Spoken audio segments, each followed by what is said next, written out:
சட்டக்கடை நேயர்கள் அனைவருக்கும் வணக்கத்தை தெரிவித்துக் கொள்வது உங்கள் அன்பு வழக்கறிஞர் பி முத்துக்குமார், மதுரை உயர்நீதிமன்றம். நாம் இன்று பார்க்கக்கூடியது என்னன்னு பார்த்தீங்கன்னா, சட்டப்படிப்பு சம்பந்தப்பட்ட சில சந்தேகங்கள் உங்களுக்கு உங்கள் மனசில் எழுந்திருக்கலாம்.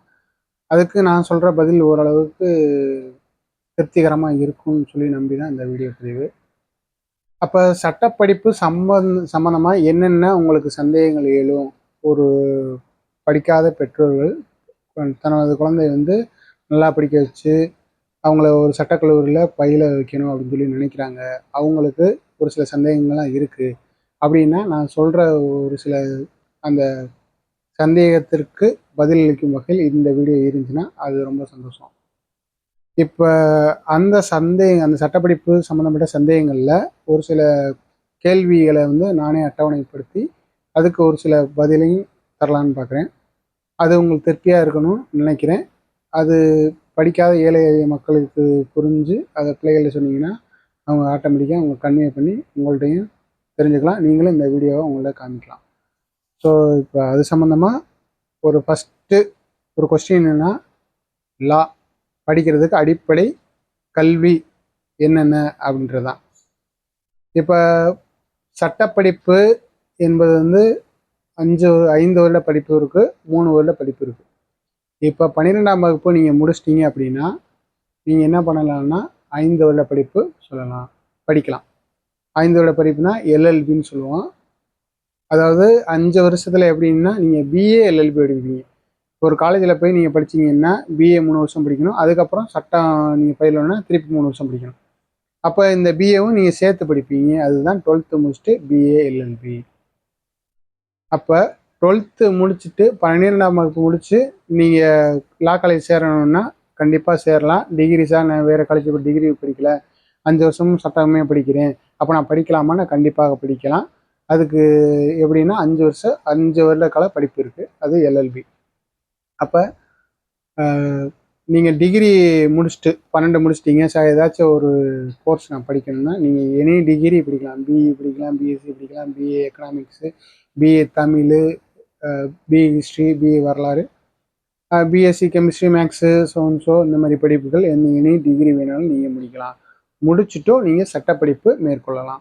இல்லை சார் நான் ஒரு டிகிரி படிக்கிறேன், ஒரு டிகிரி படிச்சுட்டு எனக்கு அதில் நான் மார்க் ஹை லெவலில் நான் ஸ்கோர் எனக்கு தேவையானது நான் ஸ்கோர் பண்ணலைன்னாலும், சப்போஸ் எனக்கு இடையில விருப்பப்பட்டாலும், எனக்கு லா படிக்கணும், எனக்கு சட்டம் படிக்கணும் அப்படின்னு சொல்லி ஒரு ஆர்வம் தோணுதல் ஏற்பட்டாலும் நான் இதை படிக்க முடியுமா அப்படின்னு கேட்டால் கண்டிப்பாக படிக்கலாம்.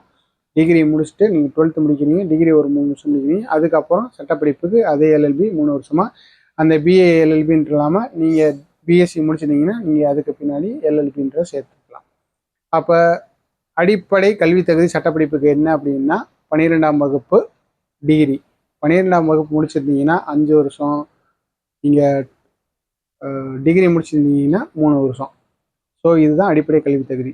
அப்போ உங்களுக்கு எப்படி 12ஆம் வகுப்பு முடிச்சிட்டோம், நீங்கள் அப்ளிகேஷன் ஃபார்ம் லா காலேஜில் போய் வாங்கிட்டீங்க.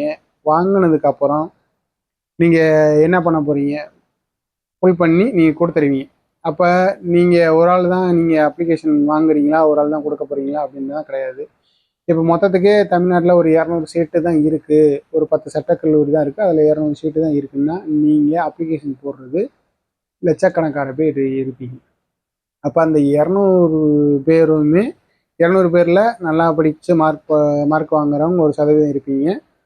ஃபஸ்ட் மார்க் அதாவது 90% மேலே எடுக்கிறவங்க இருப்பீங்க, 80% மேலே எடுக்கிறவங்க இருப்பீங்க, 70% மேலே எடுக்கிறீங்க. ஆவரேஜாக ஒரு 50 to 60, 75% இப்படி எடுக்கிறவங்களும் நிறைய இருப்பீங்க. அப்போ இந்த கேட்டகரி வைஸாக என்னென்னா பிரிப்பாங்க. பிரித்ததுக்கப்புறம் உங்களுக்கு ஒரு 90% மார்க் மதிப்பெண் எடுக்கக்கூடிய மாணவர்கள் அதிகமாக இருக்கும் பட்சத்தில் அந்த 90% தான் உங்களுக்கு டாப் ஸ்கோராக இருக்கும். அப்போ 90லேருந்து நீங்கள் என்னென்னா பாயிண்ட் சம்திங் குறைஞ்சிக்கிட்டே வரும். அப்போ நீங்கள் 12th படிச்சுட்டு நீங்கள் சட்டக்கல்லூரி படிக்கணும்னா அப்போ 12th மார்க் பேசிஸில் உங்களோட சேர்ந்த எல்லா கேட்டகரி மாணவர்களும் அப்ளை பண்ணுவாங்க. அதில் நீங்கள் எத்தனை விழுக்காடு வச்சுருக்கீங்களோ அதை கணக்கு பண்ணி தான் உங்களுக்கு சீட்டு கிடைக்கும். இப்போ 1000 பேர் நீங்கள் அப்ளிகேஷன் போடுறீங்கன்னா 1000 பேருக்கும் கிடைக்கிறதுக்கு வாய்ப்புகள் கம்மி தான். அதனால் படிக்கும் போதே 12th படிக்கும் போது 12th எக்ஸாம் எழுதும் போது ஒரு ப்ரிப்பேர்டாக நான் மார்க் இவ்வளோ எடுத்தால் நான் லா காலேஜ் படிக்கலாம் அப்படின்றத நீங்கள் ஒரு கால்குலேஷன் போட்டு வச்சுக்கணும். இப்போ 12th ரிசல்ட்டு அறிவிக்க போகிறாங்க. அறிவிச்சுட்டு நீங்கள் மார்க்கு எல்லாருமே நல்லா எடுக்கணும்னு என்னோட வாழ்த்துக்கள். நீங்கள் நல்லா எடுத்து எல்லாருமே நீங்கள் உங்களுக்கு தேவைப்பட்ட டிகிரி படிக்கணும், அதுக்கு என்னோட வாழ்த்துக்கள். சப்போஸ் சட்டம் படிக்கணும்னா இதுதான் வந்து ரூல்ஸ் அண்ட் ரெகுலேஷன். நீங்கள் இந்த விழுக்காடு ஒரு ஹையர் தென் வந்து 95% வச்சுருக்காங்க, ஒரு டாப் ஒரு 100 பேர் வச்சுருக்காங்கன்னா அவங்களேருந்து அப்படியே கொஞ்சம் கொஞ்சமாக ரெடியூஸ் ஆகிட்டே வரும். அதுக்கப்புறம் பார்த்தீங்கன்னா அதுக்கு கோட்டா ஏசிசி, எம்பிசி, பிசி இப்படின்றது விழுக்காடெல்லாம் இருக்குது. அது கொஞ்சம் இத்தனை பர்சன்டேஜுக்கு ஒரு 60க்கு மேலே 70க்கு மேலே அப்படின்றலாம் இருக்கும். அதை நீங்கள் அப்ளிகேஷன் கொடுக்கையிலே எல்லா விதமும் அதிலே போட்டிருக்கும், நீங்கள் படித்து பார்த்து தெரிஞ்சுக்கலாம். அப்போ 2வது மார்க் எலிஜிபிள் அந்த உங்களுக்கு அட்டவணை இப்படி தான் வரும். ஃபஸ்ட்டு என்ன பண்ணால் லா எத்தனை வேலை படிக்குன்னு பார்த்தா, 2வது வந்து மார்க் எலிஜிபிள். நீங்கள் 12th மார்க்கு எடுத்தீங்கன்னா நீங்கள் ஆவரேஜாக இவ்வளோக்குள்ளே நான் எடுத்திருக்கேன், 70% எடுத்திருக்கேன், எனக்கு கிடைக்குமா? 80% எடுத்திருக்கேன், எனக்கு கிடைக்குமா? 82%, 85%, 88% அப்படி எடுத்தால் எனக்கு கிடைக்குமா அப்படின்றத அப்ளிகேஷன் கொடுக்கும்போது கன்ஃபார்மாக சொல்ல முடியாது. அப்போ நம்ம நேரத்தை பொறுத்து நம்ம கூட படித்தவங்க எல்லாருமே ஒரு 80% அதிகப்படியாக வச்சுருக்காங்க அப்படின்னா 80%லேருந்து உங்களுக்கு கணக்கெடுப்பாங்க. இல்லை எல்லாருமே வந்து 70% தான் வச்சுருக்காங்க அப்படின்னா நீங்கள் 70%க்கு ஒரு 71%, மற்றவங்கலாம் 70% தான் வச்சுருக்காங்க, 16% வச்சுருக்காங்கன்னா 71% இருக்கவங்க கண்டிப்பாக ஃபஸ்ட்டு ப்ரிஃபரன்ஸாக கிடச்சிரும். அப்போ இல்லை 90% வச்சுருக்காங்க எல்லாருமே, நீங்கள் 70% தான் வச்சுருக்கீங்க அப்படின்னா அது கொஞ்சம் வந்து சிக்கலாகும். அப்போ நீங்கள் படிக்கும் போது என்ன பண்ணணும்னா நல்லபடியாக படித்து நல்ல மார்க் எடுக்கணும். மார்க் எடுத்தீங்க அப்படின்னா கண்டிப்பாக முறையில் உங்களுக்கு கிடைக்கிறதுக்கு வாய்ப்புகள் அதிகமாக இருக்குது. அப்போ சரி, இது அரசு சட்டக்கல்லூரியில் இந்த மாதிரிலாம் இருக்குது. அப்போ தனியார் சட்டக்கல்லூரிகள் இருக்கா, அதுக்கு நீங்கள் படிக்கலாமா அப்படின்னா கண்டிப்பாக இருக்குது. இல்லை 3வதாக நீங்கள் வேறு வெளி மாநிலத்தில் எனக்கு படிக்கிறதுக்கு வாய்ப்புகள் இருக்குன்னா அதுவும் கண்டிப்பாக இருக்குது. முதல்ல பார்த்தீங்க இதுக்கு லா காலேஜ் டிஸ்டன்ஸ் எஜுகேஷன் ஒன்று வந்து தனியார் கல்லூரிகளை பயிலாம், அதுக்கு வந்து ஆன்சர் சொல்லுவோம். கண்டிப்பாக தனியார் கல்லூரிகளை பயிலலாம். அதுக்கு வந்து நீங்கள் சட்டக்கல்லூரியில் படிக்கிறீங்க, ஒரு 10,000 தான் உங்களுக்கு ஃபீஸ் வருது அப்படின்னா நீங்கள் ப்ரைவேட் காலேஜில் 1,00,000 வரலாம், 1,50,000 வரலாம். அது காலேஜ் பொறுத்து இருக்குது. அப்போ போய் யார் யார் முந்துறாங்களோ அவங்களுக்கு யார் யார் பணம் நிறையா வச்சுருக்காங்களோ அப்படின்ற அந்த அக்காமடேஷன் அடிப்படையில் தான் ப்ரைவேட் காலேஜஸில் உங்களுக்கு சீட்டு கிடைக்கும். இப்போ நீங்கள் படிக்கும் போதே ஏழ்மைப்பட்டவங்க, நீங்கள் படிக்கும் போதே ஒரு ஆர்வத்தோடும் உத்வேகத்தோடும் என்னால் முடியும், படித்து நான் மார்க் எடுத்து கண்டிப்பாக நீங்கள் படிப்பேன் அப்படின்னா கண்டிப்பாக படித்தா மட்டும் பத்தாது. நீங்கள் என்னென்ன மைண்டில் ஏற்றி படிக்கிறீங்களோ, மனசில் வச்சுருக்கீங்களோ அதெல்லாம் வந்து உங்களோட ஆன்சர் பேப்பரில் காமிக்கணும். அது உங்களுக்கு மார்க்காக கன்வெர்ட் ஆகும். மார்க்காக கன்வெர்ட் ஆச்சுன்னா ஆட்டோமேட்டிக்காக உங்களுக்கு என்ன ஆகும்னா இது கண்டிப்பாக சீட்டு கிடச்சிடும். அப்போ நீங்கள் படிக்கும் போது எந்த யோசனையும் இல்லாமல் கண்டிப்பாக நான் சட்டம் படிக்க போகிறேன், எந்த ஒரு மேற்படிப்பு படித்தாலும் இப்போ வந்து விழுக்காடு அடிப்படையாக எடுக்கிறாங்க. அப்போ நீங்கள் நல்லபடியாக படித்து எடுக்கணும். இல்லை நான் தெரிஞ்சுக்கிறதுக்கு மட்டும்தான் நான் டிகிரி படிக்கிறேன்னா அது வேறு பிரச்சனை. அதுக்கு நீங்கள் எப்படி 35-40 மார்க் எடுத்தாலே இப்போ தான் பாஸ் தான். அப்போ ப்ரைவேட் காலேஜில் கண்டிப்பாக படிக்க முடியும், ஆனால் அதுக்கு ஃபீஸ் கூட இருக்கும். அப்போ வேறு மாநிலங்களில் உதாரணத்துக்கு இந்த கர்நாடகா, ஆந்திரா இந்த மாதிரி மாநிலங்களில் படிக்கலைன்னா இருக்குது. ஏன்னா தமிழ்நாட்டில் தான் ப்ரைவேட் காலேஜஸ்லாம் கம்மி, அங்கே அதிகம். அங்கேயும் பார்த்தீங்கன்னா அங்கே நீங்கள் தங்கி தான் படிக்கிற மாதிரி வரும். அப்போ நீங்கள் என்ன பண்ணணும், இங்கே இருக்கிறதெல்லாம் உங்கள் பெற்றோர்கள் எல்லாத்தையும் விட்டுட்டு தான் அங்கே நீங்கள் படிக்கிறா இருக்கும். அதுக்கு உங்களுக்கு வசதி வாய்ப்பு இருந்துச்சுன்னா கண்டிப்பாக நீங்கள் போய் படிக்கலாம். வேறு இதில் இப்போ அந்த மாதிரி ப்ரைவேட் காலேஜில் நீங்கள் வேறு மாநிலங்களில் போய் படிக்கிறீங்க, படிக்கிறதுக்கு உங்களுக்கு பர்சன்டேஜ் அங்கேயும் ஒரு பர்சன்டேஜ் இருக்கும். இப்போ அங்கெல்லாம் ப்ரைவேட் காலேஜஸ் நிறைய இருக்கிறதுனால உங்களுக்கு வந்து நிறைய சீட்ஸ் வந்து லா காலேஜ் சீட்ஸ் வந்து ப்ரொவைட் பண்ணுவாங்க. அதனால் உங்களுக்கு மேபி கிடைக்கிறதுக்கு வாய்ப்புகள் அதிகமாக இருக்குது.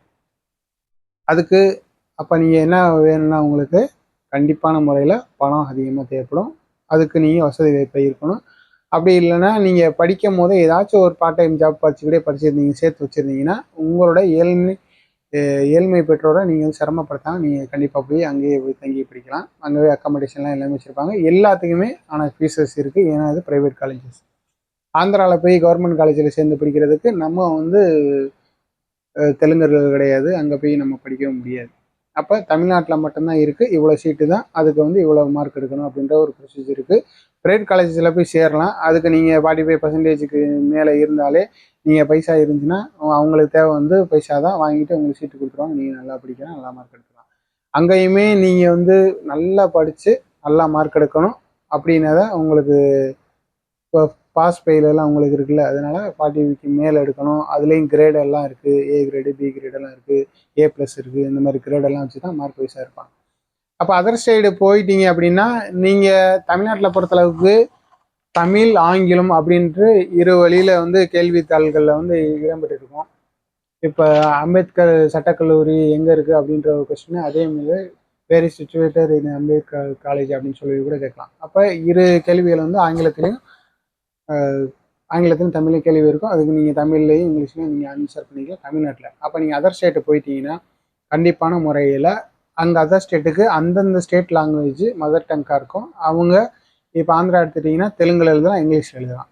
கர்நாடகா எடுத்துட்டிங்கன்னா அதேமாதிரி கர்நாடிக்கில் நீங்கள் படிக்கலாம், எழுதலாம்.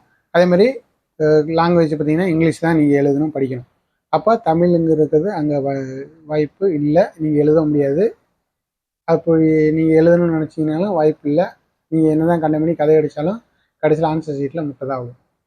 அப்போ நீங்கள் அதர் ஸ்டேட்டு அப்படின்னீங்கன்னா நீங்கள் எழுதுறது ப்ராக்டிக்கல் லாங்குவேஜு இல்லை ரிட்டன் லாங்குவேஜு படிக்கிற லாங்குவேஜ் எல்லாமே என்னென்னா இங்கிலீஷ் தான். அப்போ நீங்கள் இங்கிலீஷ் நாலேஜ் கண்டிப்பாக ஓரளவுக்கு இருக்கணும். இது பயமுறுத்தலாம் கிடையாது, அது ஒரு பெரிய விஷயமும் கிடையாது. நீங்கள் எந்த ஒரு இங்கிலீஷ்லையோ ஐயோ இங்கிலீஷில் இருக்கா அப்போ நான் படிக்க முடியாது, இங்கிலீஷ் இருந்தால் எனக்கு வராதே அப்படின்றதெல்லாம் கிடையாது.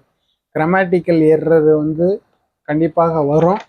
அது அந்த மாதிரி உங்களை விட கிராமட்டிக்கல் எரர் வந்து எரர் நிறையவே இருந்து எக்ஸாம் எழுதுகிறவங்க அதர் ஸ்டேட்லேயும் உண்டு கண்டிப்பாக. அதாவது எனக்கு ஆங்கிலம் வராது, ஆங்கில படிப்பு வராது, ஆங்கிலம் மண்டையிலே ஏறாது, அது என்னால் ப்ரொவைட் பண்ண முடியாது, அதனால் எனக்கு வந்து சட்டக்கல்லூரி படிக்க முடியாது அப்படின்றதுலாம் கிடையாது. நீங்கள் ஓரளவுக்கு நீங்கள் இங்கே எப்படி இங்கிலீஷ் ஒரு மேஜர் படிப்போ, அதாவது இங்கிலீஷ் தமிழுக்கு அப்புறம் நம்ம ஆங்கிலத்தை தான் நம்ம வச்சுருக்கோம்.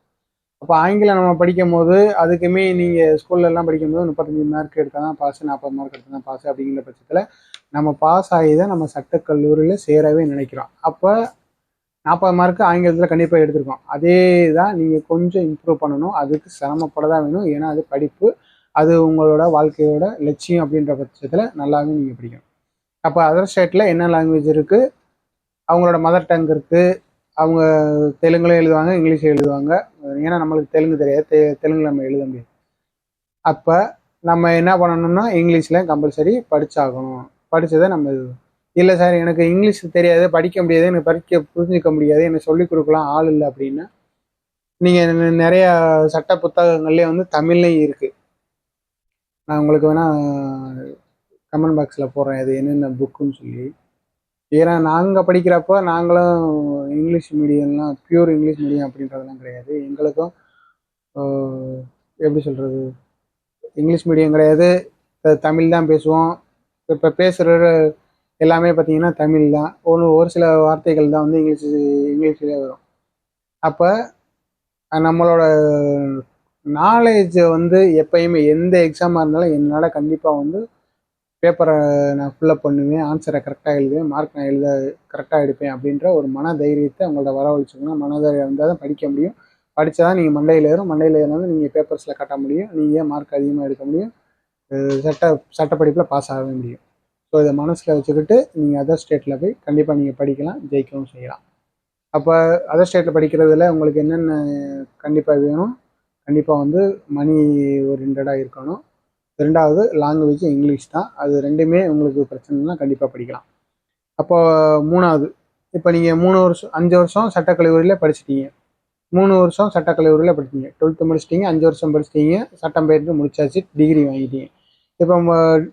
இப்போ 12th முடிச்சு 3 வருஷம் ஏதோ காமராஜ் யூனிவர்சிட்டியோ இல்லை அதர் வக்போர்டு காலேஜோ, அமெரிக்கன் காலேஜோ, தியாகராஜன் கல்லூரியோ, இப்போ இங்கெல்லாம் போய் 3 வருஷம் ஒரு கல்லூரி படிப்பு படிச்சிட்டீங்க, திருப்பி மேற்கொண்டு சட்டப்படிப்பு சட்டக்கல்லூரியில் படிச்சிட்டிங்க அப்படின்னா முடிச்சிட்டிங்க. முடிச்சதுக்கப்புறம் என்ன சார் பண்ணணும் அப்படின்னு கேட்டிங்கன்னா, முடிச்சுட்டா வக்கீலா அப்படின்றதுனா கண்டிப்பாக கிடையாது. ஏன்னா முடிச்சுட்டா அவங்கள என்ன சொல்லுவாங்கன்னா லாயர் அப்படின்னு சொல்லுவாங்க. லாயர்ன்றது நம்ம கோர்ட்டில் போய் ஆர்கியூ பண்ணுறவங்க மாரி தான் அட்வொகேட்டு. அப்போ நீங்கள் டிகிரி முடிச்சிட்டிங்க அப்படின்னா நீங்கள் இது லாயர் மட்டும்தான். அவங்க நீங்கள் போய் ஆர்கியூ பண்ணுறத முடியாது. டிகிரி முடிச்சிட்டாலும் ஆர்கியூ பண்ண முடியாது. சட்டம் படிச்சிட்டேன் நான் கோர்ட்டில் போய் ஆர்கியூ பண்ணுறேன்னு முடியாது. அப்போ அதுக்குள்ள ஒரு சில ப்ரொசீஜர்லாம் இருக்குது. ப்ரொசீஜர் இருக்குது அப்படின்னா நீங்கள் என்ன பண்ணணும்னா என்ரோல் பண்ணணும். எங்கே என்ரோல் பண்ணணும்? தமிழ்நாடு, புதுச்சேரி பார் கவுன்சில் சென்னையில் இருக்குது. அங்கே போய் நீங்கள் என்ன பண்ணணும்னா அப்ளிகேஷன் அதுக்குன்னு இருக்குது.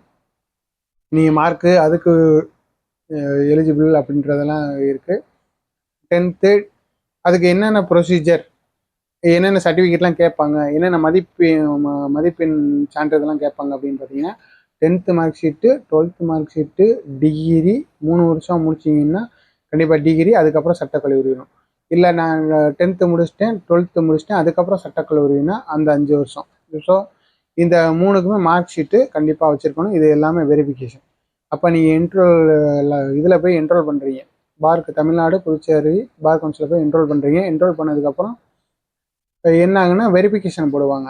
மொத்தம் 5 வெரிஃபிகேஷன் வரும். ஒன்று 10th, இன்னொன்று 12th, இன்னொன்று டிகிரி, 4 வந்து சட்டக்கல்லூரி. அதாவது 3 வருஷம் முடிச்சிங்கன்னா 4 வரும். ஒன்று 10th வெரிஃபிகேஷன், நீங்கள் படித்த ஸ்கூலில் இவர் இங்கே தான் படித்தாரா, இவர் பேர் சரிதானே, உங்கள் அப்பா பேர், உங்கள் அட்ரஸ்லாம் அப்படின்னு சொல்லி வெரிஃபை பண்ணுவாங்க. டேட் ஆஃப் பர்த்லாம் வெரிஃபை பண்ணுவாங்க. அப்போ 10th mark sheet compulsory verify பண்ணுவாங்க. 12th மார்க் ஷீட் அதே மாதிரி கம்பல்சரி எந்த ஸ்கூலில் படிச்சீங்களோ அங்கே போய் வெரிஃபை பண்ணுவாங்க. டிகிரி எந்த கல்லூரியில் நீங்கள் முடிச்சிங்களோ அவங்க அங்கே போய் வெரிஃபை பண்ணுவாங்க. அப்போ தென் அனதர் இன்னொன்று என்ன, சட்டக்கல்லூரியில் இவர் படிச்சிருக்காரா, இவர் எவ்வளோ மதிப்பெண் எடுத்திருக்காரு அப்படின்றதெல்லாம் பார்ப்பாங்க. முடிச்சதுக்கப்புறம் போலீஸ் வெரிஃபிகேஷன், இவர் மேலே எந்த வழக்குகளும் இல்லை அப்படின்னு வந்து போலீஸ் வந்து உங்களுக்கு ஒரு சான்று வழங்கணும். இவர் மேலே எந்த வழக்குகள் இல்லை, எந்த அசம்பாவிதங்களும் இவர் ஈடுபடலை, அதனால இவர் வந்து ஒரு என்ரோல் பண்ணக்கூடிய இருக்கிறதுக்கு தகுதியான நபர் அப்படின்னு சொல்லி ஒரு போலீஸ் வந்து ஒரு என்ஓசி மாதிரி ஒரு சர்டிஃபிகேட் கொடுப்பாங்க. அப்போ ஸோ 5 வெரிஃபிகேஷன் உங்களுக்கு இருக்குது. 5 வெரிஃபிகேஷன் கம்ப்ளீட் ஆனால் தான் நீங்கள் வந்து உங்களுக்கு வந்து கன்ஃபார்மே ஆகும். அந்த என்ரோல் வந்து கம்ப்ளீட் ஆகும். கம்ப்ளீட் ஆனவொன்னே உங்களுக்கு கூப்பிடுவாங்க, இந்த மாதிரி உங்களுக்கு வெரிஃபிகேஷன் கம்ப்ளீட்டட். அதுக்கு முன்னாடி ஒரு நம்பர் கொடுத்துருவாங்க. நம்பர் கொடுத்துட்டு ஒரு கோட் நம்பர் மாதிரி ஒரு நம்பர் கொடுப்பாங்க. அந்த நம்பரை நீங்கள் வந்து பார்த்துக்கிட்டே இருக்கணும். உங்களுக்கு கம்ப்ளீட் ஆயிடுச்சா, உங்களுக்கு வேறு எதாவது எரர் இருக்கா அப்படின்னு சொல்லி பார்க்கணும். 10th ஒவ்வொன்றா வரும். 10th வெரிஃபைடு, இது 12th வெரிஃபைடு, அதே மாதிரி டிகிரி வெரிஃபைடு, லா காலேஜ் வெரிஃபைடு, போலீஸ் வெரிஃபைடு. இந்த இந்த இந்த 5மே கம்ப்ளீட் ஆயிடுச்சுன்னா உங்களுக்கு என்ரோல் வந்து சக்ஸஸ் ஆயிரும். இப்போ சக்ஸஸ் ஆயிடுச்சுன்னா நீங்கள் என்ன பண்ணலாம், ஆட்டோமேட்டிக்காக ஒரு நாள் கூப்பிட்டு உங்களுக்கு வந்து பதவி பிரமாணம் மாதிரி கூப்பிட்டு வச்சு ஜட்ஜஸில் கூப்பிடுவாங்க. பார் கவுன்சிலில் வந்து பிரசிடெண்ட்டு, செக்ரட்டரி, மற்ற எல்லாருமே இருப்பாங்க. அவங்க பொருளாளர் எல்லாருமே உறுப்பினர்கள்லாம் இருப்பாங்க. அவங்க முன்னாடி உங்கள் பதவி பிரமாணம், நீங்கள் வழக்கறிஞராக இந்த தேதியிலிருந்து தமிழ்நாடு மற்றும் புதுச்சேரி பார் கவுன்சில் பதிவு செய்யப்படுகிறீர்கள், இன்றிலிருந்து நீங்கள் வழக்கறிஞர் அப்படின்னு சொல்லி ஒரு ஐடி கார்டு, டெம்பரவரி ஐடி கார்டை உங்களுக்கு கொடுப்பாங்க. சார் எனக்கு உடனே கொடுப்பாங்களா, இல்லை வீட்டில் போய் கொடுப்பாங்களான்றா, கண்டிப்பாக நீங்கள் வீட்டுக்கு போய் கொடுக்கறதுக்கு வாய்ப்பு தான் அதிகம். ஏன்னா உங்களுக்கு ஃபோட்டோ, பிரிண்ட்டு எல்லாமே இருக்குது. அட்ரஸ்லாம் கொடுப்பாங்க. உங்கள் சர்டிஃபிகேட்லாம் வாங்கி வச்சுக்கோங்க. அதுக்கப்புறம் சர்டிஃபிகேட்னா என்னென்ன சர்டிஃபிகேட் பார்த்தீங்கன்னா, இந்த லா காலேஜ் மார்க் ஷீட்ஸு, லா காலேஜ் இதெல்லாம் வாங்கி வச்சுக்கிட்டு உங்களுக்கு அதுக்கப்புறம் தபாலில் வந்து உங்களுக்கு அனுப்பிச்சி விடுவாங்க. நீங்கள் டெம்பரவரி ஐடி கார்டு நீங்கள் வாங்கி வச்சுக்கலாம். டெம்பரவரி ஐடி கார்டு அப்படிங்கிறது 2 வருஷம் வேலிடு. இதுக்குள்ள தமிழ்நாடு பார் கவுன்சில் இருக்கிற அந்த ஒரு எக்ஸாம் நீங்கள் எழுதணும். இந்த தமிழ்நாடு பார் கவுன்சில் வைக்கிற இந்த இது எக்ஸாமை நீங்கள் கம்ப்ளீட் பண்ணீங்கன்னா நீங்கள் ஒரு பர்மனண்ட் வக்கீலாக ஆவீங்க, ஒரு பர்மனண்ட் அட்வொகேட்டாகவே ஆகுவீங்க. அப்போ இந்த 2 வருஷம் நீங்கள் என்ரோல் பண்ணுறீங்க. என்ரோல் பண்ணோன்னா உங்கள் கைக்கு டெம்பரரி ஐடி கார்டு வரும். ஐடி கார்டை வந்தோடனே நீங்கள் கோர்ட் ப்ரொசீடிங்கில் ஈடுபட ஆரம்பிச்சிடலாம். நீங்கள் போய் பக்கத்தில் பேர் போட்டுக்கலாம். பேர் போட்டோன்னா உங்கள் பேர் வந்துடும். ஆட்டோமேட்டிக்காக நீங்கள் இருந்துக்கிட்டே இருப்பீங்க. அதுக்கப்புறம் நீங்கள் போய் மென்ஷன் பண்ணுறது, ஆர்கியூ பண்ணுறது, சின்ன சின்ன கேஸுகள் ஆர்கியூ பண்ணுறது, ஒரு சிஎம்பி ஆர்கியூ பண்ணுறது, இந்த மாதிரி விஷயங்களை நீங்கள் ஈடுபட்டுக்கலாம். அப்போ ஈடுபட்டுக்கலாம் அப்படின்றப்ப இந்த 2 வருஷம் இடைவெளியில் நீங்கள் கண்டிப்பாக என்ன பண்ணுன்னா, பார் கவுன்சிலில் அந்த எக்ஸாம் எழுதி கால்ஃபார் பண்ணுவாங்க, எக்ஸாம் டேட் போடுவாங்க. தமிழ்நாடு புதுச்சேரி பார் கவுன்சில் வந்து இந்த மாதிரி எக்ஸாம் வைக்கிறோம், நீங்கள் வந்து எழுதணும். எழுதினா தான் உங்களுக்கு வந்து பர்மனண்ட் அட்வொகேட்டு, பர்மனண்ட் ஐடி கார்டை உங்களுக்கு கொடுப்பாங்க. அது வரைக்கும் இந்த உங்களுக்கு கொடுக்குற ஐடி கார்டில் கீழே பார்த்தீங்கன்னா டெம்பரரி ஐடி கார்டு அப்படின்னு சொல்லி வேலைன்னு போட்டு 2 வருஷம் ஐடி போட்டிருப்போம். இப்போ 2025னா 2025 2026 அப்படி போட்டிருப்பாங்க. அப்போ 2 வருஷத்துக்குள்ளே நீங்கள் கம்ப்ளீட் பண்ணீங்கன்னா இந்த இப்போ டெம்பரரி ஐடி கார்டை சரண்டர் பண்ணிட்டு ஒரிஜினல் ஐடி கார்டு உங்கள் கைக்கு வந்து சேர்ந்துடும். அன்னையிலேருந்து பர்மனெண்ட் ஐடி கார்டு. அந்த ஐடி கார்டை நீங்கள் வந்து அப்டேட் பண்ணிக்கிட்டே இருக்கணும் 5 வருஷத்துக்கு ஒரு முறை. ஸோ இதுதான் வந்து என்ரோல்மெண்ட் ப்ரொசீஜர். 5 வெரிஃபிகேஷன் இருக்கும். வெரிஃபிகேஷன் கம்ப்ளீட் ஆனவுடனே உங்களுக்கு என்ன வெரிஃபைடு வரும். 5 வெரிஃபிகேஷன் கம்ப்ளீட் ஆன உடனே உங்களுக்கு என்ரோல் பண்ணிடுவீங்க. என்ரோல் பண்ணால் டெம்பரரி ஐடி கார்டு வரும். இந்த மீன் டைம் வந்து 2 இயர்ஸ்க்குள்ளே வந்து நீங்கள் பார் கவுன்சிலிங் எக்ஸாம் வந்து கம்ப்ளீட் பண்ணணும். கம்ப்ளீட் பண்ணதுக்கப்புறம் நீங்கள் ஒரு முழு வழக்கறிஞர் ஆயிடுவீங்க. உங்களுக்கு ஒரு பர்மனெண்ட் ஐடி கொடுக்குறாங்க. அந்த ஐடி கார்டோட வேலிடிட்டி பார்த்தீங்கன்னா 5 வருஷம். ஸோ தென்னு இப்போ என்னென்ன பார்த்துருக்கோம், சட்டப்படிப்பு எத்தனை வருஷம் பார்த்தது, மார்க் எலிஜிபிள் பார்த்தது, எந்தெந்த காலேஜ் கவர்மெண்ட்டு ப்ரைவேட்டில் படிக்கலாமா அப்படின்னு பார்த்தாச்சு. ரைட்டு, என்ரோல்மெண்ட் பார்த்தாச்சு. வெளி மாநிலத்துக்கு படிக்கலாமா, எப்படி படிக்கலாம் பார்த்தாச்சு. அப்போ அதுக்கப்புறம் கோர்ட்டு ப்ரொசீடிங் வந்து இன்னொரு நாள் பார்க்கலாம்னு நினைக்கிறேன். இன்னொரு நாள் அடுத்த வீடியோவில் வேணால் போவோம். இப்போ வந்து ஏன்னா இப்போ 10th 12th முடிச்சுட்டு பெற்றோர்கள்லாம் ஒரு கேள்விக்குறியோடு படிப்பாங்க. ஏன்னா இப்போ வந்து இந்த இன்ஜினியரிங் படிப்பு வந்து இப்போ ஸ்தம்பிச்சு போன நிலையில் இருக்குது. அதனால் அவங்கள மேற்கொண்டு படிக்க முடியுமா என்ற மக்கள்கிட்ட ஒரு கேள்வி எழும். அதனால இன்னொன்று என்னன்னு கேட்டிங்கன்னா, இப்போ லா படிப்பு வந்து ரொம்ப காம்படிஷன் அப்படின்னா நீங்கள் 1000 பேர் படிச்சீங்கன்னா 1000 பேர் கண்டிப்பான முறையில் லாயர் ஆகலாம் அப்படின்னா நீங்கள் எடுத்தவொடனே 50,000 1,00,000 சம்பாதிக்கலாமா, மற்ற டிகிரிலாம் படித்தா எனக்கு இவ்வளோ வருது அதனால் நான் சம்பாதிக்க முடியுமா அப்படின்றதெல்லாம் கிடையாது.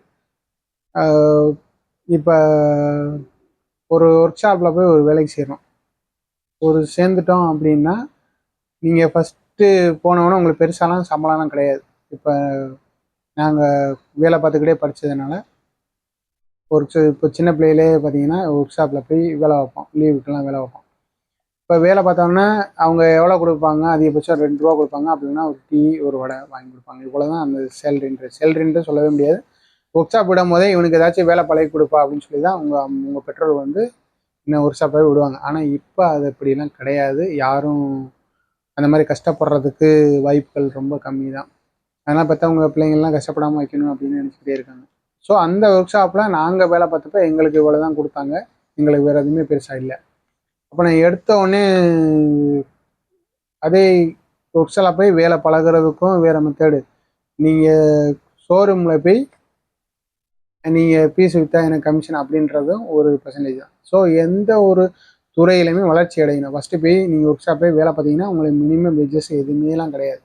நீ வந்து வேலையை பாரு, கற்றுக்க, உனக்கு சம்பளம்லாம் கட்டுறதா இப்படின்றது. அதே மாதிரி தான் லாபமே. நீ எடுத்தவொடனே ஃபேமிலி பேக்ரவுண்டு எனக்கு ரொம்ப வீக்காக இருக்குது, நான் சட்டம் படித்த உடனே எனக்கு மாதம் சம்பளம் 1,00,000 ரூபா வந்துடும், நான் அதை வச்சு ஃபேமிலியை ரன் பண்ணுவேன்னா கண்டிப்பான முறையில் அது கிடைக்கவே கிடைக்காது. அப்போ நீங்கள் 2 வருஷம் 3 வருஷம் இதுக்கு தியாகம் பண்ணித்தான் ஆகணும். ஒரு 3 வருஷம் எப்படி நீங்கள் லா காலேஜில் படிக்கிறீங்களோ 5 வருஷம் எப்படி படிக்கிறீங்களோ அதனால ஒரு பல்ல கடிச்சுக்கிட்டு எனக்கு சேலரின்றது கிடையாது, நான் ஒரு எக்ஸ்ட்ரா ஒரு 2 வருஷம் படிக்கிறேன், எக்ஸ்ட்ரா ஒரு 3 வருஷம் படிக்கிறேன் அப்படின்னு நீங்கள் மனசுக்குள்ளே நினச்சிக்கிட்டு கோர்ட்டில் போய் ப்ராக்டிஸ் கண்டிப்பாக பண்ணணும். அப்போ இப்போ சம்திங் உங்கள் சீனியரை பொறுத்து, உங்கள் சீனியரை வந்து நீங்கள் நல்லா ஒர்க் பண்ணுறீங்க, நீங்கள் நல்லா ஜட்ஜுக்கு முன்னாடி போய் ரெப்ரசன்ட் பண்ணுறீங்க, ஒரு ஃபைலிங் வேலைலாம் நல்லா பார்க்குறீங்க, வக்காலத்து எல்லாம் கரெக்டாக இருக்குது, உங்கள்கிட்ட எந்த வேலை கொடுத்தாலும் கச்சிதமாக முடிச்சிடுறீங்க அப்படின்னு சொல்லி உங்கள் சீனியர் உங்கள்கிட்ட ஒரு நல்ல ஒரு இது வச்சுருந்தாரு, ஒரு நம்பிக்கை வச்சுருந்தாரு அப்படின்னா கண்டிப்பான முறையில் உங்கள் சீனியர் வந்து உங்களை கைவிட மாட்டார். இனிஷியலாக ஏதாச்சும் ஒரு அமௌண்ட்டு கொடுத்து உங்கள் கையிலே வச்சுக்குவார். எந்த சீனியருமே நல்லா வேலை பார்க்குற ஜூனியர் வந்து வெளியில் விடணும் அப்படின்னு சொல்லி விட மாட்டாங்க. அதனால் நீங்கள் போய் சேர்றப்பே எப்படி நீங்கள் படிப்பில் சட்டக்கல்லூரி படிப்பில் ஆர்வமாக நீங்கள் சேர்ந்து படித்து மார்க் எடுக்கிறீங்களோ அதே மாதிரி தான் இன்னும் ஒரு 2 வருஷம் 3 வருஷம் பல்ல கடிச்சிட்டு ஒரு சீனியர்கிட்ட நீங்கள் ஜூனியரை சேரணும். அதுக்கப்புறம் நீங்கள் வெளியே போகணுமான்றது அதுக்கப்புறம் உங்கள் முடிவு.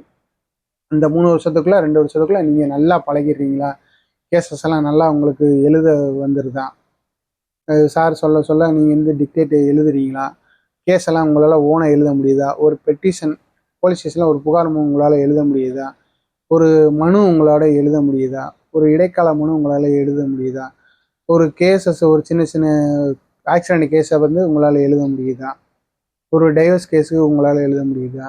ஒரு அதுக்கப்புறம் படிப்படியாக ஒரு சிவில் கேஸு, ஒரு கிரிமினல் கேஸு இந்த மாதிரிலாம் உங்களால் எழுத முடியுதா? நீங்கள் தனியாக அப்போனா ஆஃபீஸ் போட முடியுமா? அப்படின்றத நீங்கள் உங்களால் திடகாத்திரமாக நீங்கள் கம்பல்சரி இந்த 3 வருஷத்துக்குள்ளே நல்லா பழகிடணும். கண்டிப்பாக என்னால் கோர்ட்டில் போய் நான் தனியாக இப்போ வாதாடி நான் வாதாடிக்கிட்டு இருக்கேன். இதே மாதிரி நான் தனியாக ஆஃபீஸ் போட்டு எனக்கு வந்து வழக்காடிகள் நிறைய பேர் வருவாங்க அப்படின்ற ஒரு நம்பிக்கை உங்களுக்கு ஏற்பட்டுச்சுன்னா அப்படின்றத விட நீங்கள் தான் அதை ஏற்படுத்திக்கணும். அதுக்கான முழு மூச்சாக நீங்கள் செயல்பாட்டில் இறங்கிடணும். நீங்கள் மற்ற டிகிரி முடிச்சுட்டு எனக்கு எடுத்தவொடனே 20,000 25,000 30,000 சம்பளம் கொடுக்குறாங்க மற்ற டிகிரி படித்தா. அதே மாதிரி லா காலேஜ்னால் நிறைய அட்வொகேட்ஸ் இருக்காங்க. அதனால் அவங்க அட்வொகேட்டு வழக்கறிஞர் அப்படின்னா போலீஸ் கூட பயப்படுறாங்க. போலீஸும் பார்த்து கவனமாக தான் பேசுகிறாங்க. அட்வொகேட்டு ஸ்டிக்கர் ஒட்டினாலே போலீஸ்காரங்களாம் ஃபைன் போடுறது கொஞ்சம் தயங்குறாங்க. அதனால இது வந்து பெரிய வேலை, அதனால எனக்கு பெரிய சம்பளம் கிடைக்கும் அப்படின்றது உங்கள் மனசில் இருந்துச்சுன்னா கண்டிப்பாக அது ஃபில்டர் பண்ணிடுங்க. அது வந்து ஒரு கட்டத்துக்கு அப்புறம் தான். நீங்கள் 3 வருஷமோ 5 வருஷமோ ஒரு சிவில் சைடில் நல்லா ப்ராக்டிஸ் பண்ணிட்டீங்க, எனக்கு வந்து சுயமாக கேஸ் பார்க்க தெரியும், கிளைண்ட் வந்து அவங்கள்ட்ட அப்ரோச் பண்ண தெரியும், அவங்க கேஸ் கொண்டு வந்தால் நம்மள்ட்ட இருந்து போகாமல் இவர் பேசுகிறதெல்லாம் வந்து ஒத்து போகுது அப்படின்றது அவங்க நம்பிக்கையில் ஃபஸ்ட்டு அவநம்பிக்கையை ஏற்படுத்தாமல் நல்ல நம்பிக்கையை நீங்கள் ஏற்படுத்தினீங்கன்னா ஆட்டோமேட்டிக்காக உங்களுக்கு கிளைண்ட்ஸ் தேடி வருவாங்க. கேஸ் நல்லா வரும். கேஸ் வந்துச்சுன்னா ஆட்டோமேட்டிக்காக ஃபீஸ் தானாகவே வரும். நீங்கள் எவ்வளோ தான் கேட்டு வாங்குகிற அட்வொகேட் இல்லாமல் ஒரு கிளாரிட்டி உங்கள்கிட்ட இருக்குது அப்படின்னா கிளைண்ட்டே வாண்டடாக வந்து சார் இந்த மாதிரி கேஸ் நடத்துங்க, இந்த ஃபீஸ் எடுத்துருங்க, எனக்கு இதுதான் கேஸு, எனக்கு இருக்கிற மட்டும் நீங்கள் பேசி வாங்கி கொடுத்தாலே போதும். ஏன்னா சட்டம் படிச்சுட்டு நீங்கள் பொய் பேசி நீங்கள் வழக்கில் ஜெயிக்கலான்னா அது கண்டிப்பாக முடியாது. நீங்கள் டாக்குமெண்ட்ஸில் என்ன இருக்கோ, எவிடன்ஸில் என்ன இருக்கோ, விட்னஸில் என்ன இருக்கோ அதை பற்றி தான் நீங்கள் பேசி, அதாவது கிளைண்டோட வழக்காடிகளோட பிரதிநிதிகள்லாம் வந்து வழக்கறிஞர். அப்போ கிளைண்ட்டு போய் பேசி ஜட்ஜுக்கிட்ட எப்படி நீதிபதிக்கிட்ட எப்படி போய் அப்ரோச் பண்ணணும்னு சொல்லி கிளைண்ட்ஸு பொதுமக்களுக்கு வந்து அந்த விழிப்புணர்வு இருக்காது. மேக்ஸிமம் 70% ஆலமரத்தடியில் பஞ்சாயத்தில் எப்படி அங்கே ஒருத்தர் இருப்பார், சின்ன குண்டர் மாதிரி ஒருத்தர் இருந்தாங்க அப்படின்னா அவங்க பேசிக்கிட்டு இருக்கும்போது இவங்க எதுக்கிறதும் குறுக்க பேசிக்கிட்டு இருப்பாங்க. அவங்க பேசுகிறத காதலே வாங்காமல் இங்கிட்ட 4 பேர் பேசிக்கிட்டு இருப்பாங்க, இங்கிட்ட ரைட்டில் 4 பேர் லெஃப்டில் 4 பேர் பொய்யாங்க கத்திக்கிட்டே இருப்பாங்க. இப்போ கத்திக்கிட்டே இருக்கிறதுல அவர் என்ன பண்ணுவார், அவரும் கத்திக்கிட்டே இருப்பார். அப்போ தீர்ப்புகள் கிடைக்கிறதுக்கு வாய்ப்பு இல்லை. இதே மாதிரி தான் நீங்கள் கோர்ட்டு ப்ரொசீடிங்கையும் பொதுமக்களை வந்ததுன்னா அவங்களுக்கு வந்து நடைமுறைகள் புரியாது, தெரியாது. அதனால தான் அவங்களுக்கு ஒரு ரெப்ரசன்டேட்டிவ் தேவைப்படுது, பிரதிநிதி தேவைப்படுது. அந்த பிரதிநிதி தான் நம்ம. அப்போ பிரதிநிதி இப்போ அவங்களோட 10,000 மதிப்பு, இப்போ 20,000 மதிப்பில் ஒரு கேஸ் அவங்கள்ட்ட கொடுத்து மதிப்புள்ள கேஸ் தான், ஆனால் அது தோக்கக்கூடிய டாக்குமெண்ட்ஸில் ஒன்றுமே இல்லை. அதனால நீங்கள் 10 லட்ச ரூபாயோ 5 லட்ச ரூபாயோ ஃபீஸ் வாங்கி ஜெயிச்சு கொடுத்துருவீங்கன்னா கண்டிப்பாக அது வந்து இருக்கவே இருக்காது. ஏன்னா சட்ட நுணுக்கங்களை கற்றுக்கிட்டு இந்த சட்ட நுணுக்கத்தில் ஒரு பகுதி விடுபட்டுருச்சு. அந்த விடுபட்ட பகுதி வந்து நான் படிச்சிருக்கேன், எனக்கு நல்லா தெரியும், அந்த சட்டத்தை பேசி நான் அந்த கேஸை ஜெயிச்சுப்பேன் அப்படின்றது மட்டும் சாத்தியமே ஒழிஞ்சு இருக்கிற டாக்குமெண்ட்டை மறைச்சி நம்ம பேசி ஜெயிக்கிறதுக்கு வாய்ப்பே இல்லை. எப்பயுமே அது வாய்ப்பே இல்லை. அந்த எண்ணம் இருந்துச்சுன்னா மறந்துடுங்க. ஏன்னா அப்படி நம்ம நான் இந்த ஒன்றுமே இல்லாத ஒரு கேஸை பேசி நான் உங்கள் கேஸை நான் ஜெயிச்சு கொடுத்துருவேன் அப்படின்றது பொய்யான ஒரு தகவலை நம்ம வழக்காடிக்கு எடுத்து கொடுத்து அவங்க மனசில் ஒரு எப்படி சொல்கிற ஒரு சந்தோஷத்தை, நீங்கள் ஜெயிச்சிருவீங்க, ஒன்றுமே இல்லை உங்கள் கேஸில், ஆனால் நான் பேசி ஜெயிச்சு வச்சுருவேன், நீங்கள் இல்லாத டாக்குமெண்ட்லாம் நீங்கள் டாக்குமெண்ட்டே இல்லை உங்கள்ட்ட இருந்தாலும் நான் கேஸை ஜெயிச்சு கொடுத்துருவேன் அப்படின்றது ஒரு அவநம்பிக்கையை நம்ம ஏற்படுத்தக்கூடாது. வீணான ஒரு நம்பிக்கையை நம்ம அவங்க மனசில் வளர்த்துட்டோம்னா அவங்க என்ன நினைப்பாங்கன்னா, இவர் எப்படியா இருந்தாலும் பரவாயில்ல, மற்ற அட்வொகேட்லாம் 10,000 5,000 கேட்டாங்க, ஆனால் இவர் 50,000, அவங்களாம் ஜெயிக்காது, கேஸ் ஜெயிக்காது, வேணா பேசி பார்ப்போம், ஜெயிச்சா ஜெயிக்கும் அப்படின்ற மாதிரி தான் சொன்னாங்க. ஆனால் இந்த அட்வொகேட்டு 50,000 ஃபீஸ் கேட்குறாரு. ஃபீஸ் கேட்டாலும் எனக்கு ஜெயிச்சு கொடுத்துருவேன்னு சொல்கிறாரு. தோக்குற மற்ற 90 பேர் தோக்குன்னு சொல்கிறாங்க, ஆனால் இவர் ஒரு ஆள் தான் எனக்கு ஜெயிக்கின்றதுனால இவர்கிட்ட நான் 50,000 கொடுத்து ஜெயிக்க போகிறேன் அப்படின்னா கண்டிப்பான முறையில் ஜெயிக்கவே ஜெயிக்காது. அப்போ உங்கள் சைடு சிவில் சைடு கேஸாக இருந்தால் கண்டிப்பாக டாக்குமெண்ட்ஸ் இருந்தால் மட்டும்தான் கேஸு ஜெயிக்கும். ஏன்னா உங்களோட பிரதிநிதியை நாங்கள், நீங்கள் மனசில் நீதிபதிகிட்ட இந்த டாக்குமெண்ட் இருக்குது, இவங்கெல்லாம் என்னோட சொந்தக்காரங்க, இவங்களெல்லாம் சொத்து பிரச்சனை இருக்குது, இதுதான் என்னோட பிரச்சனை அப்படின்னு சொல்றதுக்கு உங்களால் அந்த ஜட்ஜை நேராக பார்த்து எப்படி அப்ரோச் பண்ணணும், ஃபைலிங் ப்ரொசீஜர் என்ன, எப்படி ஜட்ஜுக்கிட்ட எந்த இடத்துல பேசணும், எந்த இடத்துல நிப்பாட்டணும், எந்த இடத்துல அப்சர்வ் பண்ணணும், எந்த இடத்துல கவனிக்கணும், எப்படி மறுபதில் நம்ம சொல்லணும், மறு கேள்வி கேட்கணும் அப்படின்ற உங்களுக்கு அந்த கோர்ட்டு ப்ரொசீடிங் பப்ளிக்கு தெரியாதனால தான் அங்கே வழக்காடிகள் நம்ம போய் செயல்படுறோம்.